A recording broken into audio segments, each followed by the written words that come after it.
Hey, everybody. I want to welcome you to the next podcast, the next podcast with Tim Graves. I want to thank you guys for being part of this and have a special guest today. I have Paul Monahan with me, and a lot of you guys out there know Paul. Paul is our mental game coach, and I hope you guys know Paul through, he's written articles for my newsletter for quite a few years, actually a lot of years, as far back as I can remember. He's also, obviously, he teaches our mental game school. He's our mental game coach with Graves Golf.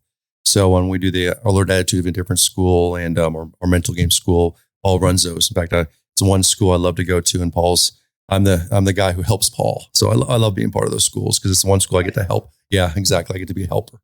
So anyway, but Paul, the reason I want to bring him in this podcast is Paul has a new book out called The Most Important Game. And I love the title, Play Better, Struggle Less, Enjoy More. Reflections from a mental game coach to inspire fresh thinking, more fun playing the game you love. Yeah, to me, that's blah, blah, blah, blah. Okay. So, you read that very well. Yeah, I read that really well. That's good. No, I mean, Paul's amazing. I mean, in fact, a lot of you guys have heard me talk about Paul before, or if you haven't in some of my webinars, because he's been at webinars and stuff too. But I actually hired Paul personally to work for me just outside the company. He had to help me get my life in order. So it's like, it was a great deal. And not only did he help me get my life in order, he helped me get my golf game in order and everything else. So, but I want to talk in this podcast. I want to talk about the book. I know you're really excited to have it out. And, I'll tell you how important it is for us. We actually have a fast forward program. It's a fast forward program that we gave to all the elite members. So our elite membership group, and then those that also bought into the fast forward program, we had a deal where it lasted 4 months. It's still ongoing. And Todd was part of it. I was part of it. You were part of it. And then Chris Henning was part of it. And so we had a long game, short game, mental game, physical part of it. And this book we gave this to all the fast forward guys. So this is going out to all the fast forward guys. And part of that program is that important. So, I mean, we think it's unbelievable. But let's talk about the book. I mean, I know you've been working on it for how long now? I mean, it's been a while, hasn't it? Yeah, it has. It's been one of these, journeys that started a number of years ago as I was inspired by you and Todd and others in the arena to kind of begin, kind of putting my thoughts down about, what's important about the mental game. And so I began writing these articles, and, it's just so funny. Over time, you start chipping away, you look back, you're like, man, I got a whole bunch of stuff here, Right. And let's compile everything if we can and have it make some sense. And so that's very cool. Yeah. It's always a big deal having a book out. I guess it makes you important, right? I mean, it's so funny. Yeah, it really is. Well, let's talk about the process of getting a book out first. Let's talk about that. Let's talk about what's in this book, because we were laughing about that this morning, right? So, no doubt. I mean, tell me where, so you said talk about the book itself, I guess. Oh, sure. I mean, like what's in it, let's talk about what it's all about. And then, some of the good stories are in it. Cause I know there is. I mean, I haven't officially read it yet, because I haven't had a copy of it yet. Now I know what's in it because I saw the draft you sent out. So I haven't read the book itself, but you sent out a rough draft of it, and I got to go through it, and it was awesome. But so talk about a little bit about the different stories, some of your favorite ones in there, and let's go through that. Yeah. So no, thanks. I appreciate that. Appreciate the opportunity to do this. It's it really was a fun project. I had not written a book before, and it is kind of funny. A lot of things we talk about in the mental game, I experienced firsthand. One of the things is we talk about like, oh, am I enough? I know who would possibly want to read what I would write? You know what I mean? That's like, and we experienced to a large extent the same thing on the golf course. How could I ever shoot a 75? Right. That's impossible. Right. And but once we kind of work through these self-doubts and so forth, a lot of people who are playing, right? We start chipping away, and we realize like, oh, this is what's possible. Right. I could put this out there. And oh, by the way, there's meaning for others in the things that I'm writing, right? Things that I'm reflecting on. And I think once I realized that was true for me, right? Sort of true in the universe, right?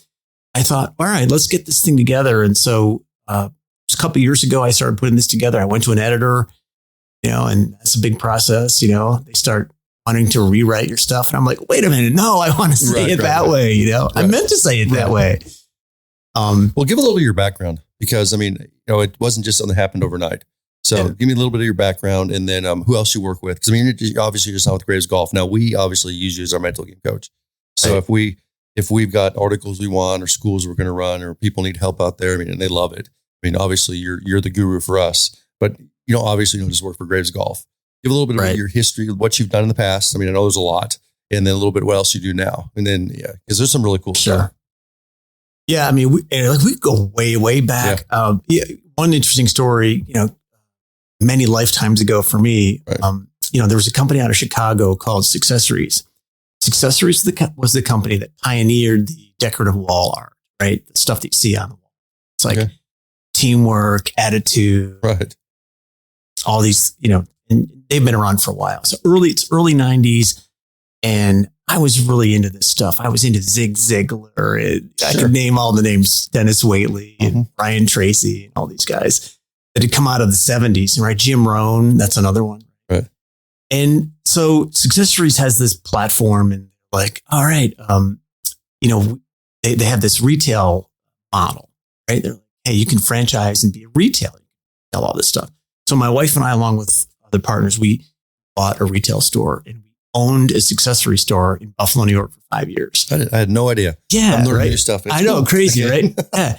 And the reason I tell the story is because, I've been thinking this stuff's been sort of germinating, for a long, long, long time for me. It was the days of, books on tape, and you'd buy the cassette program. Right. And, Anthony Robbins, what he was called Anthony Robbins at the time. Now he's Tony Robbins, right? Anthony Robbins was this young guy, just like a whippersnapper who was, unleashed the power within, right? And that was so consuming these things all the time was a big deal for me. Learning the process, and I went into sales and leadership roles, some small and some large organizations over time. And in early 2011, had an opportunity to spend a weekend in Chicago with this really interesting guy. In fact, my wife and I went to his weekend long seminar, and we met an executive coach. And I was like, oh, that's what I want to do when I grow up. Very cool. And so I left sales and marketing, essentially, call it, quote unquote, corporate America. And I stepped into the coaching arena. And when you do that, it's really interesting because you become the resource for others, helping them on their journey. Right. And so I really began swimming in these. I went in deep in these waters. Right. And, it was around this time, a couple of years later, one of my mentors, Bruce Schneider, I write about him in the book. Bruce had built this really cool mental model for helping people to move successfully through their challenges and struggle on the golf course. And Bruce is an interesting guy, and he was a high level amateur athlete, believe it or not, a softball player. He used to go to all these softball tournaments. Right. He found golf. Right. And he got addicted to it. This is like in the mid 2000s, but he realized that there wasn't a really successful template for him to help him through the mental struggle of learning the game and playing at the high level that he wanted to play at. And so he found a coach, a PGA club pro in Chicago, and a couple other people, and they built this model, so forth. And, So I started using some of these tools and so forth. And it was 2015 that I started getting the Mo Norman single plane swing stuff in my inbox. Yeah, so FYI, guys, he is a single plane golfer. We wouldn't have 100%. Yeah. We wouldn't have him if he wasn't. I began the journey. Exactly. 100%. Exactly.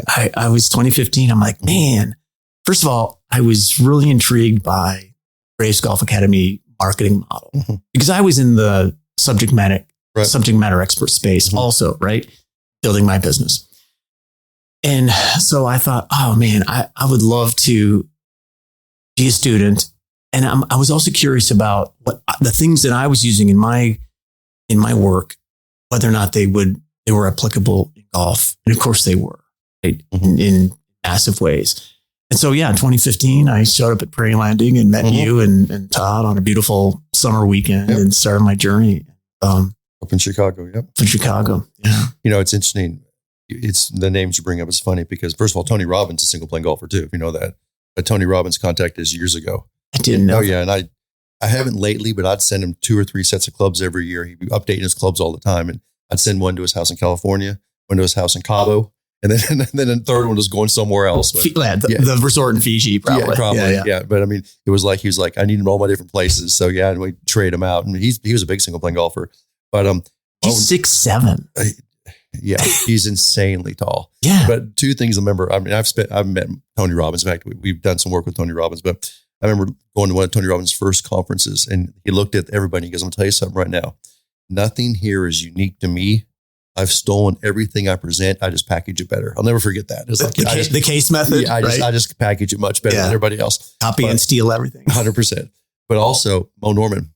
Mo loved Tony Robbins. And in fact, if you got in Mo's car, he always had self-help tapes. Like and they're always cassettes, but he'd have cassette tape he's playing. So when he'd drive, he'd drive for hours. In fact, he lived 2 hours in the golf course because he just loved the drive. But he always listened to self-help tapes. He didn't listen to the radio. He didn't listen to anything else. And he would recite Tony Robbins. And he was addicted to Tony Robbins stuff. Because a lot of stuff that Mo would present or he talked during his demos and so on, he'd recite Tony Robbins. It was very obvious. But anyway. Well, it's interesting you say that too, because I just did 9 hours of live with Tony Robbins. Oh, really? I just did it 3 days ago. That's awesome. And, it's just so like, first of all, you can never go through this stuff enough. Right. Right. Was there stuff in there I'd heard before? Of course. Of course. Did it help me? Did it remind me? Did it help me to reflect back to the things that are important for me?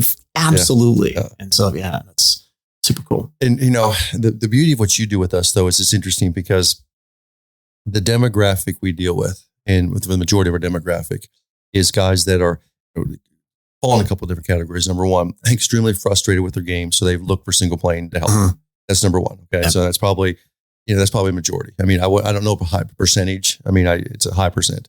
It's not like they're brand new to golf and they're just starting golf now. So we're not talking juniors and kids and, the majority are guys who are, okay, I'm either going to give it, how many times have we heard, I'm going to give up the game, or I'm doing single playing. This is my last result. Or I'm giving up the game. For a million times. My last try. This is my last try. That's number one. Or guy, that's number one. Otherwise, I'm going to take up crocheting or something. 100%. And then you combine that with bodies that are, I'm not going to say falling apart, but they're not getting better. I'm saying almost breaking down. You know what I'm saying? Right. To a point, they're not getting younger. So they got the frustration. They got a body that's not completely working for them. Okay. And then obviously we got so many guys that just want it fast. So all of a sudden you get frustration. Bodies are not working like they want, and then they want it faster than they're going to get it. And this is the mental game part. I mean, this is how do you help somebody saying, okay, you got to slow down. You got to take this slow. It's not as frustrating. You're making this so much more difficult than it really is. Okay. Accept that your body's not the greatest thing in the world right now. We can work around that.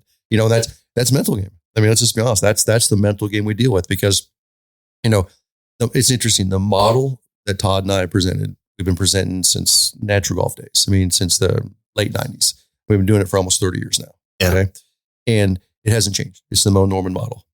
How we present it, how we teach it, how we preach it has changed dramatically because we realize it's getting, between the ears with these guys and these gals. It's not so much of presenting a different model. It's how do we present it so they can understand it easier, how they can get it easier. And that's why we came to you. That's why we actually, when you came to us and Paul met us through the school when he came up and, he didn't come to us saying, I want to come to your school, I'm a mental game coach. He came to the school and then, oh, by the way, I am, I would like to help you in this arena. It was huge. And that's the fun part for me because even whether they come to a mental game school or they're reading your book, whatever, we're putting this into play in every school we go to. I mean, with everything we do, right. It's always amazing. We've talked about this a million times. I can literally, as a guy's walking in the room for the first morning, I've never seen this guy from my life. I can tell you how receptive he's going to be in 2 minutes to what we're presenting. And am I going to have to break this guy down? Or is, you know what I'm talking about? 100%. Yeah. Am I yeah. going to have to bust this guy down and really get into him and say, okay, because you can just tell this attitude of, is this going to work for me or not? I mean, I don't even know how to explain it. Or that guy comes in there just so receptive to everything. I think that's probably what's a lot in this book, isn't it? I mean, am I right? Oh yeah. I'm thinking immediately there's a story in the book. And so the book basically is there's 36 stories. Okay. I call them reflections. Right. And they come from a lot of different areas, and some of them are first person. Mm-hmm. Others are just sort of like things I've seen out there, stories I tell about others that in some way, shape or form help me think about some of the key tenets of great mental game like awareness, presence, and possibility thinking. Right. Those are kind of the big buckets that I think of. Right. But like in one of the stories, I talk about the, being at a 3-day in Orlando at Eagle Creek. And, the very first morning I sort of describe in the little reflection, I'm like, yeah, very first morning, Tim takes the group through we're going to start with the tiniest little movement we can here, right? We're not going out on the range hitting balls yet. We are going to start with the putter, right? Yeah. And you take them through this, and then everyone gets a chance to go out to the putting green. What do we do, right? We're on the mirrors and the lines and so forth. And your instruction, it's unbelievably clear to this group. It's like, hey, we're just, because you take them through this idea of checkpoints. It's the first time they've heard this, right? And, they all get up there. And I would say 80%. It's probably a standard distribution, right? It is. You get 2 or 3 who are absolutely perfect doing this exactly. It's usually the ladies. It's usually the women. They're listening. Us dudes, we're like, yeah, exactly. What? No way. I'm doing it my way. Exactly. And I tell the story in the book about, what I noticed is that, within moments, these guys that are just frustrated because they're not making putts. Right. And the purpose is not to make putts. Right. The purpose is to understand this idea of checkpoints and make a movement with the putter. Right. They're not there yet. They're not. So the article, the reflection is about expectations and the expectations we take into our game, even in the tiniest little moments. It's crazy. My son and I were driving back yesterday. We went up to Tulsa for the day yesterday, and we're driving back. And was a big basketball player, and now he's gotten into video games. And it's always athletic. You know what I'm saying? It's always or it's always competition. And we were talking, and literally it rolled right into expectations because I told him, I was talking to him about when I really loved him watching him on the mound because to me he was pitch by pitch by pitch, and he wasn't this I've got to win, or he was going to play into the moment. So good. Into the moment, which actually, I felt like I could learn a lot from that. We talk about this, Paul and I talk about this all the time. Yeah. And I told him, he was talking about playing video games now, very competitive video games. And he was talking about how he went out and just got his behind kicked the other day. But he said, he walked in with no expectations. He literally walked in and said, I want to have fun, just see what's going on. Right. And I said, and how much did you learn from that? And he's like, oh, it was amazing. He goes, it was just crazy how much I learned from that. I said, and we talked about that because if he walked in with tons of expectations, I got to win this, and he loses his first 2 deals, he's upset, he's pissed. What does he want? You know what I'm saying? He walks away from this. And I literally brought up which you taught us or what I've heard from you 1,000 times is like, you got to learn from the experience. And if you go in there, I said, Paul's old thing, got to leave expectations in the trunk. When we how many times have I heard that from you? Slam the trunk on your expectations when you get to the golf course. 100%. 100%. And that's massive. But for a second, and because I think a lot of our guys, they can't, because we bring up this in schools a lot, especially in the mental game schools, obviously, but they can't take that. They can't split this apart. When they say when you said leave expectations in the trunk, they feel like they're not going to try their hardest. They feel like, you follow me here. It's like, okay, I'm giving up winning, or I'm giving up trying to win. I'm trying to give up trying to play good. And that's so not true. And explain that for a minute, because it's the first thing I hear. So when I say they get upset with me. Like, you can't do that. I want to try hard. No, that's not what this is all about. You want to talk about that for a second? Sure. Yeah. It's one of the most remarkable paradoxes in game, especially as it relates to the mental game. We grow up and, we learn because our culture is very much a win-loss culture, right? There's this profound duality in our language and in our culture. It's about winning and losing. Right. It's like, and we all know what winning and losing looks like, feels like, sounds like, right? Because we're experiencing it all the time. And the way we experience it and one of the reasons we experience it so much is because of our biology. What do I mean by that? Well, we walk around with this brain, and this brain is designed to do one thing, or above all else. It's designed to keep us alive. It's designed to help us survive. Right. And so it does that by recognizing threats. And so there's this software program running in our brain all day long. Right. And it's constantly trying to assess whether or not there's threats. And when there's a threat, it puts us into a completely different state, right? And like all of this stuff was great 50,000 years ago when we had to run from the saber-toothed tiger. Right. It's different today. Right. And the problem is this mechanism in our brain, typically it's referred to as the amygdala or the primitive brain. It can't tell the difference between a saber-toothed tiger and a slippery, downhill 8-footer to win the match. It just can't distinguish between those, right? And so that's a problem. But no one ever teaches us this. Right. We go through our entire lives and I meet, 50, 60, 70-year-old people who have never even considered this. They're sitting going, oh, I never thought of that. Right. And so the reason why they struggle is because their primitive brain is influencing how they see reality. Right. Okay. And so when the thing that they really, really, really, really want isn't happening or doesn't happen, all they have is this reaction. It's this primitive reaction. Right. They don't have the capacity because they haven't really built the skill to bring context and perspective in the moment. Right. And so as much as anything, that's what I try and do in my work with the students who are on the single player journey. Right. The reflections that are part of the most important game. I was thinking about this the other day. There's a number of articles that are, talk about what happens in the professional game, the game we see on TV every weekend, right? But most of the people that we interact with, especially in the Grave Skull community, are playing a different game. Oh yeah. It's not the same thing. Right. It really isn't. Right. And we can learn and we can be inspired and so forth. But I love the most important game, this book that I wrote, because it's for the common man. You know what I mean? It's like, it's for the everyday players. It's for everybody. I mean, let's be honest. I mean, when I go out and practice in national and I'm listening to these guys play, they're best players in the world. And I'm listening and talking to their mental game coach they're saying the same thing. I mean, they are, it is. And they're dealing with the same thing. And, it's interesting because, and some people have heard this or not, but they've heard the story, but, they put heart rate monitors on professional golfers. They just a few years back and it was on the Corn Ferry Tour. And they put on the heart rate monitor on them, and they monitored the heart rate the entire round. And they expected when the guy got up over top of a tee ball, with water on the right and water on the left, and it's one of the hardest shots that an average golfer would see, that this heart rate would go really high, and then that's what they expected to be the highest, and it wasn't. The heart rate got the highest went over those putts that they expected to make. Sure. So the 4, 5, 6, 7 footers. In fact, when they got over a driver, it was half of what it was over the long putt. They kind of freaked out the people that were registering this. And then they realized that the heart rate went up when the level of expectation went up.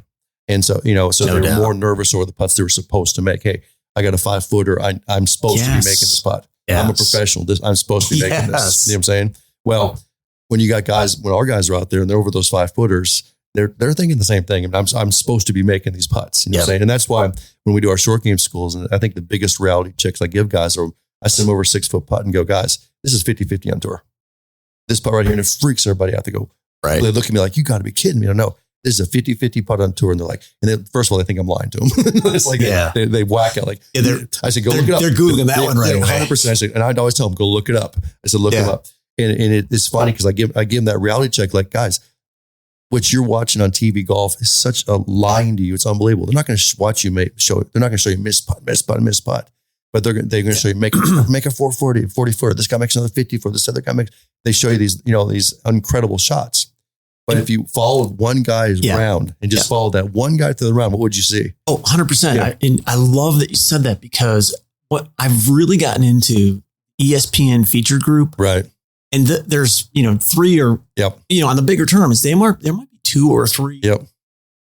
I'm telling you what, do that. Because then you see what these guys are going through. You think these guys are making 41st every time? They're making one around. They're lucky to make one 100%. around. I mean, think about it. I saw the other day a guy made like a 30 or 40 footer, and they said the average guy makes 80 to 90 feet of putts around. Around. Yeah. And so you think about that. He's making 4 or 5 footers. So you take 10 holes. That's 50 feet if that's 10 holes. So he's got 50 feet left the rest of the round. I know. So it's like, Yeah, that's good math. It is. It really, but so when I do the short games, because I give these guys reality checks, or I could throw them in a bunker and say the average golf pro is 40% up and down of a bunker. Like you watch on TV and you think it's on 90%. That's not true. So it's like real reality checks. So the reason I bring that up is because people make so hard on themselves by expectations. A good player would do this. A good player would do that. Whoa. First of all, I don't think you have a reality check of what a good player would do. You follow what I'm saying here? Number two, because that's by TV golf lying to you. Number two is, what's a good player? And are they there yet? It's the old thing. I've seen guys get upset with themselves. And I don't know how many times I've heard good players saying, you've heard me say this, you don't have a right to get mad at yourself. You haven't earned the right to get mad at yourself. Yeah. You've heard me say it a million times. Yeah, it's a great way to think about it. Yeah. I mean, when you go pound balls for 8 hours a day for, half your life and you get upset on something versus a guy who's out there on a weekend golfer and he's throwing a club and getting upset with himself. And it's like, okay, if you earn that right to get upset with yourself, I know. So, but I mean, talk a little bit more about the book. I mean, a little bit more, but what guys will get on the book. So. Oh yeah. So, it's funny because I wrote every article in there, but it's like, sometimes you write this thing and you send it out into the ether and you don't revisit it for a long, long time. 100%. And look, if I'm, we're all our worst critics, right? I would say, a lot of these articles, if I had a chance to write them again, I'd write them differently. You know what I mean? Because, today's the first day of me being my age, my level of maturity. You know what I mean? I wasn't the same person 5 years ago. Probably the first day too, right? Yeah, exactly. Right. Exactly. So, but having said all that, I have to say, like, there's some great stuff in there, right? There's some great stories. One of the stories I was thinking of last night as I came into Oklahoma City, it's a story about leaving here one day 3-4 years ago, maybe a little bit. And I encountered Marty, who was driving the rental car bus. Right. And the story's about Marty, greets everybody. He's just super warm guy, smiles, taking everyone's bags, doing all the things you should do. And it caught my eye a little bit, and it was it was one of those days where I had stayed at Rose Creek for as long as I possibly could. Right. So I'm like rushing. I'm like, I don't know. I don't know if I'm going to make this thing, So I'm amped up a little bit. But this guy, his energy was just so good. And he just, everybody getting on the bus, he just kind of made us feel good. Well, then he gets on the PA on the bus. He's like, this is Marty. I'm your bus driver. I'm going to take you to the airport, and it's going to be a 3-minute drive. And he goes, I'd like you to consider the following. And I'm going, oh man, what's this going to be? Right. Goes into this beautiful thing. He goes, I'd like you to consider that you're going to get on this airplane and when the pilot is taking the plane down the runway, he's making tiny adjustments. And as the plane goes into the air, the airplane itself is making tiny adjustments. And, all of a sudden, you're up and you're soaring, and he goes, consider that your life can be like that too. Like, you don't need to make the giant leap today. Just make a tiny adjustment, do one tiny little thing, and then do another, and then do another, and just stack them, And so I wrote that article years ago, I'm like, that is so inspiring. We don't have to. So when you leave here today, you're going to go get Marty and give him credit. I'm looking for Marty. Yeah, Marty? Seriously. I am looking for Marty. I looked for him last night. It wasn't Marty. Believe me. Marty is a gem. Right. You don't find too many Martys, but you know what I mean? So a lot of the things that are in the book are reflections just because look, I swim in these waters, so my eyes are open looking for these things all the time. I was talking to somebody recently and they had been going through some struggle and they've decided to make some changes in their life, And when they were in struggle, they couldn't see past their hand, right? Metaphorically speaking. And this person told me a story about, hey, I got to tell you this story. They called me and said, hey, you're not going to believe this. I was in this big city and I decided to help this person. In other words, get off of myself and serve another human being. Right. And, you wouldn't believe who I met. And this guy is incredible. And, we had coffee and da-da-da. And so all because they opened their eyes to possibility in a new way, possibility for themselves, possibility for others. And the metaphor inside the game of golf, it's all there, right? It's all the same. It's all incredibly powerful. It is. So- And it's the game of golf is so interesting because it's one of the very few sports that you play till long as you want to play it. I mean, play it till you're in the ground. I mean, let's be honest. Yeah. And it's all on your own. I mean, that's the beauty of it. I mean, it's a non-team game that's on your own. How hard do you want to practice it? And it's amazing to me that it's the game and the core stays the same. Right. You know what I'm saying? And you're out there trying to, as we get older, we're losing distance, we're losing speed, where that's a struggle for guys. I mean, we're trying to, how do we manage Sure. that? You know, Yes. so you're not getting, but we're mentally, so I look at it as, can we get, everybody's looking, can we get mentally stronger? That can help me with the game, because obviously I'm not getting physically stronger. I'm going to help with the game. I think it's true because I always look at these young kids that go out there and I'm always thinking, okay, how do they get, because physically they're not any stronger or better 5 years or 10 years down the road. They're not. Right. But mentally they are, and that's such a huge deal, especially those guys that go on the tour, because you watch these guys, when they could jump out on a tour and yes, they win when they're young, but they don't win consistently. Then all of a sudden you see these guys that go out there and they're winning or in the top 10 every week. And that's such a stronger mental game. You see that out there. And I mean, we've talked about this many times. No doubt. The guys that are always playing good, the guys are always, and it's between the years. There's no doubt about it. So, and It really is. it's, how do they, because there's ebb and flows every week, and how do you react to the negatives? And that's such a huge deal, isn't it?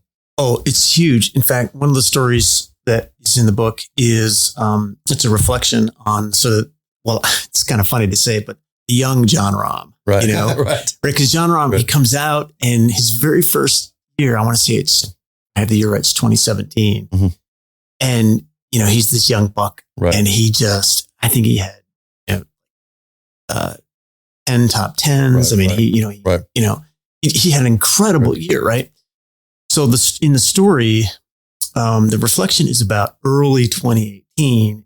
He's at the Farmers mm-hmm. at Torrey Pines. And he is really in struggle. Mm-hmm. And, I think it's Sortella or somebody on one of the mics is like, hey, from my perspective, John Rahm's biggest challenge in 2018 is going to be managing his expectations. 100%. I remember this like it was yesterday. Yeah. Right. And boy, and interestingly enough, so that was January of 2018. 2018, he struggles the whole year. Yep. Right. 2019, he figures it out. Yep. And this, here's a golfer who has done, he has matured so much. Yeah. The slamming the clubs and, it just doesn't happen hardly any. Nobody showed more, I don't know frustration on the golf course than John Rahm did. But then there's a big old boy out there and they were highlighting it. And all the commentators would talk about it. Yeah. They were waiting for him to blow up out there. They were waiting for that. And he did. And literally, and he would just go crazy. And then, missing cuts because he couldn't get it back together. And they kept saying, this guy's got more, I remember that, more potential than all the other players put together. Yeah. And until he figures out the mental game or gets over the frustrations in this golf course, he ain't going to get it. I remember this again and again and again. Yeah. Yeah. Yeah. I'd love to sit down with him and just chat about that time in his life because, so I talk about story quite a bit, mm-hmm. When I'm with clients, because the stories that we hold on to and the ones we hold on really tightly to can really, be a challenge for us and cause challenges for us, especially if we're stepping into a performance domain. Right. So again, back to Rahm, he comes out and he has this incredible year. He's like, oh yeah, this is what professional golf is like. Right. Right.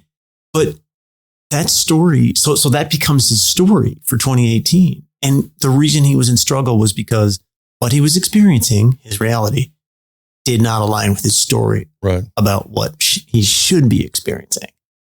100%. And so once we figure that stuff out, I think it helps. So a lot. Last thing in this, and then we'll wrap it up for today. But we're talking about playing the game of golf. So like you talk about John on the golf course, guys get on the golf course and get frustrated. But I talk about this a lot, especially in our mental game schools, and I'm sure it's in this book. We talk about it in the book, but talk about how important it is to be in the right state of mind when you practice. Because, a lot of our guys out here are going, okay, well, I play once a week or once a month. I'm lucky to get out there once a month. And, but I try to practice as often as I can, and this is a big thing that we talk about, especially, in our mental game schools and so on. But it's so critical to be in that correct or right state of mind. Or when you're practicing. Am I right? I mean, it's huge. And talk about that just for a little bit, because I don't think the average golfer understands this. I think, a lot of people, we use practice as a relief. They go out there and it's a stress relief. Like, I'm going to get to the golf course and get away from work. I'm going to get on the golf course, just get away from life for a while. Right. I know I do. I do. Yeah. It's interesting because a lot of competitive golfers that were competitive like me, when you played through college or you played through, semi-pro or pro or whatever you want to call it, and played on the tour, and then they literally will put the clubs in the closet. It's like they're done. And people say, how do you not play anymore? They say, well, I can't play like I used to. So it's too frustrating for me. I can't pull off those shots anymore. So I just don't do it anymore. And I use the game now as almost, I do as a stress relief. I go out there and say, okay, it's my time to get away, to spend a couple hours a day if I can, at least every other day, and get on the golf course. But a lot of that's been a practice too. But if you talk about a little bit, how important is it, or talk just a little bit about that, about being in the right state of mind when you practice, and about getting the most out of a practice? Because we talk about this a lot. Yep. Yeah. It's huge. And there's lots of ways to talk about this, but I think one of the biggest takeaways, I think, for and biggest insights for a lot of people who struggle inside of a practice environment is changing from being overly technical, which I get. Look, we're trying to hit a position, we're trying to put our body in a certain way, right? But doing that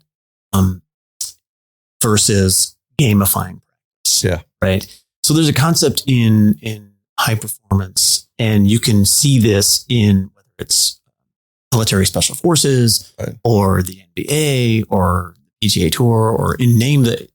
Everybody is inside of practice is focusing on high pressure, low stakes. Right. High pressure, low stakes. So can you put yourself in a high pressure situation where, the metaphor is, can you get on the high wire? Can you get on the tightrope and walk the tightrope and know that if you fall, it's only a 2-foot fall. Right. So high pressure, low stakes. And so what does that look like for somebody practicing? Well, it's can I do 10 in a row from 3 feet? Right. Gamifying like that. Right. So that feeling the pressure, putting myself in that space. But the stakes are. No, that's massive, because that's really interesting. The difference between becoming a high school player to a college player, college professional, is that the college players constantly look for those situations when they practice. And you see this. In fact, huge. We bring those games up all the time. And there's 100 games learned in college that are gamifying, and it's putting pressure on yourself to try to mimic what you're doing on the golf course in those pressure situations. And you're right, low stake, you're on the putting green by yourself, but it still means a lot. It's still, you're trying to finish this, you're trying to get further than you ever have or whatever, and whether it's through the full swing or whatever. But I think that it's also, you get back to the expectations on that. You know what I'm saying? So, in that practice.